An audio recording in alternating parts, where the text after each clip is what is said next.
Você acreditaria se eu lhe dissesse que existem objetos hoje considerados sagrados pela Igreja e que supostamente possuem poderes mágicos milagrosos e até mesmo carregam maldições assustadoras?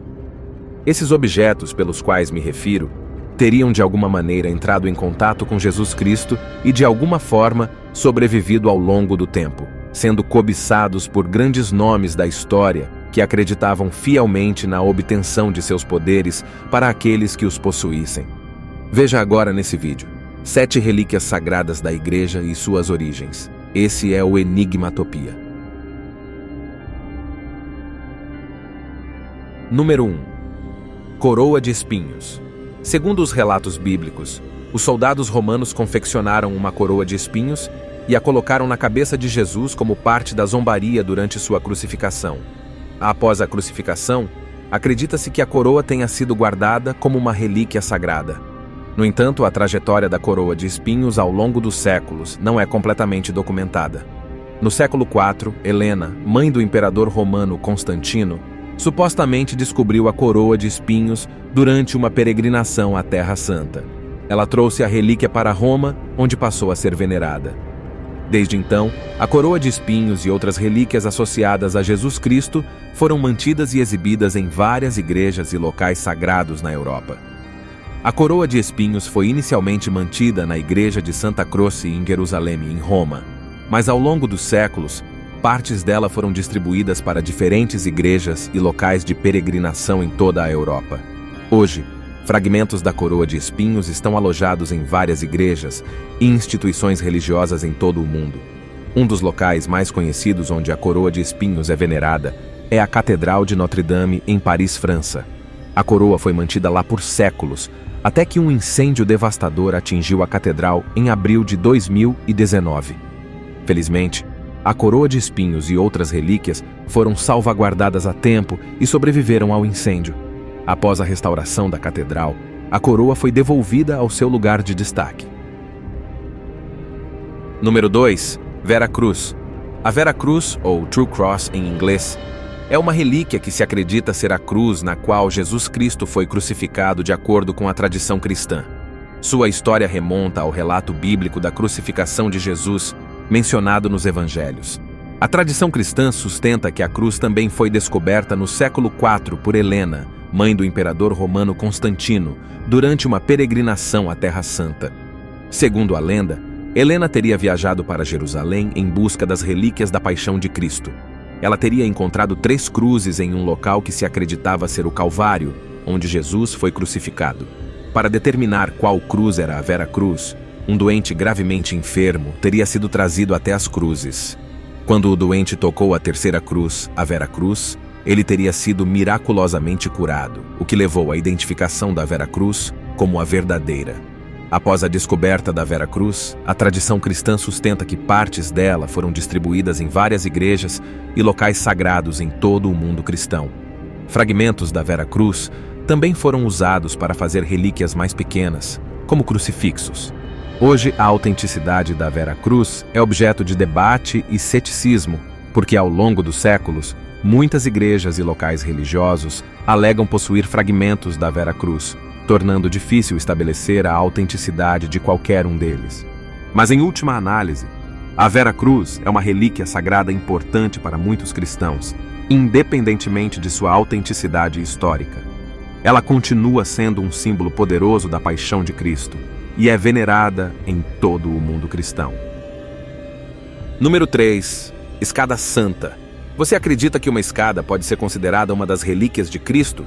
Para muitos cristãos, essa ideia é perfeitamente viável. Se você estiver familiarizado com a narrativa que levou à crucificação de Jesus, deve saber que antes de ser crucificado, ele foi conduzido ao julgamento de Pôncio Pilatos na cidade de Jerusalém. Pilatos, que era o governador da província romana da Judéia, também atuava como juiz quando necessário. Durante o julgamento de Jesus, Pilatos chegou a simbolicamente lavar as mãos, recusando-se a assumir a responsabilidade pelo derramamento de sangue de Cristo.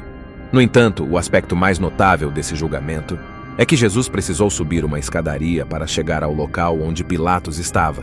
De forma surpreendente, essas escadas foram realmente removidas de Jerusalém e transportadas para a Europa no século IV. Essa escada em questão é composta por 28 degraus de mármore revestidos de madeira e encontra-se atualmente na Arquibasílica de São João de Latrão, na cidade de Roma, Itália. Número 4. Pregos da crucificação. Os pregos que atravessaram as mãos e os pés do homem de Nazaré, também conhecidos como cravos da cruz, são objetos que desempenharam um papel crucial no evento da crucificação de Jesus, conforme descrito nos evangelhos do Novo Testamento da Bíblia. A crucificação era um método de execução utilizado pelos romanos na época e envolvia a fixação da vítima a uma cruz por meio de pregos ou cordas. De acordo com a lenda, os pregos usados na crucificação, segundo a tradição, teriam sido enterrados com a cruz e, devido à associação com o derramamento do sangue de Cristo, foram objeto de grande reverência desde sempre. No século IV, mais uma vez a imperatriz Helena enviou parte da cruz a seu filho Constantino, bem como 2 dos 3 pregos que ele incorporou em seu cavalo, seu capacete e seu escudo, acreditando que os pregos o protegeriam nas batalhas. Ao longo da história, há registros de diferentes destinos para os 3 pregos. Um deles foi mantido em Santa Maria della Scala, em Siena, um dos hospitais mais antigos da Europa, que se tornou um local de peregrinação, e atualmente eles estão preservados em Milão, onde anualmente, em 14 de setembro, a relíquia é exibida e venerada na Catedral de Milão para celebrar a festa da exaltação da Santa Cruz. Número 5. Lança do Destino. A lança do destino, também conhecida como lança de Longinus ou lança sagrada, é uma relíquia que, de acordo com a tradição cristã, teria sido a lança usada para perfurar o lado de Jesus Cristo durante sua crucificação.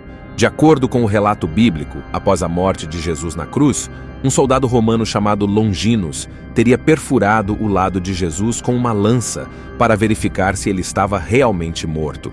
Isso ocorreu após Jesus ter entregado seu espírito, e quando a lança perfurou o lado de Jesus, dele teria jorrado sangue e água. Isso se tornou um simbolismo importante para os cristãos. A lança do destino é mencionada em várias tradições e lendas medievais, atribuindo-lhe poderes especiais, e sua história é frequentemente envolta em mistério. Quanto à sua localização atual, existem várias reivindicações de relíquias que se dizem ser a lança do destino. Uma das mais famosas é a lança de Santo Maurício, que está alojada na igreja de Santo Maurício, em Turim, na Itália. Outra alegação vem do Museu Hofburg, em Viena, na Áustria, onde uma lança é mantida como sendo essa relíquia. A autenticidade da lança do destino é frequentemente questionada, no entanto. A lança continua a ser uma importante relíquia religiosa e objeto de devoção para muitos fiéis. Número 6. Santo Sudário. O Santo Sudário, também conhecido como o Sudário de Turim, é uma relíquia religiosa que é tradicionalmente considerada o tecido que teria sido usado para envolver o corpo de Jesus Cristo após sua crucificação. De acordo com a tradição cristã, o Sudário de Turim teria as marcas do corpo de Jesus, incluindo o rosto e o corpo, e manchas de sangue que seriam resultado da crucificação. Acredita-se que o Sudário tenha capturado a imagem de Jesus quando ele ressuscitou dos mortos. O Sudário de Turim é uma peça de linho de aproximadamente 4 metros de comprimento por 1 metro de largura e possui a imagem de um homem com marcas que correspondem às feridas de Jesus na crucificação. Ele é mantido na Catedral de São João Batista, em Turim, na Itália. Não há registros históricos confiáveis que documentem a origem do sudário antes do século XIV. A primeira menção documentada do sudário data de 1357, quando foi exibido em Liray, França. Desde então, ele passou por várias localizações na Europa, até ser transferido para Turim, onde permanece desde o século XVI. Em 1988, amostras do tecido foram submetidas à datação por radiocarbono, que indicou que o sudário datava da Idade Média, contradizendo a crença de que era da época de Jesus. No entanto, esse resultado foi contestado por alguns pesquisadores que alegaram que as amostras usadas para a datação podem ter sido contaminadas ao longo dos séculos. E número 7. Santo Graal. O Santo Graal é uma relíquia lendária e sagrada da tradição cristã, frequentemente associada ao cálice usado por Jesus Cristo na última ceia, e em algumas versões das lendas arturianas, ao recipiente usado para coletar o sangue de Cristo na crucificação. A história do Santo Graal é amplamente baseada em lendas medievais e literatura arturiana, e sua existência é envolta em simbolismo. De acordo com as lendas, o Santo Graal teria sido objeto de busca por cavaleiros da Távola Redonda do rei Arthur, como Sir Galahad, Sir Percival e Sir Lancelot. A busca pelo Graal simboliza a busca pela perfeição espiritual e a redenção. Nas histórias, aqueles que são dignos e puros de coração são capazes de encontrá-lo. O Santo Graal é frequentemente representado como um cálice, embora sua forma e natureza variem nas diferentes versões das lendas. Ele é um símbolo de pureza, graça divina e a presença de Deus na Terra. A existência real do Santo Graal é altamente questionada e, na realidade, nunca foi comprovada. Ele é considerado mais uma relíquia espiritual e literária do que uma relíquia física. Diversas teorias sugerem que o Santo Graal poderia ter sido perdido ao longo dos séculos ou nunca ter existido de fato. Hoje, o Santo Graal é uma parte importante da cultura popular, frequentemente retratado em obras de literatura, arte e cinema, mas não se sabe de um exemplar físico que possa ser considerado o verdadeiro Santo Graal. Sua história permanece principalmente como uma lenda e um símbolo da busca espiritual e da conexão divina.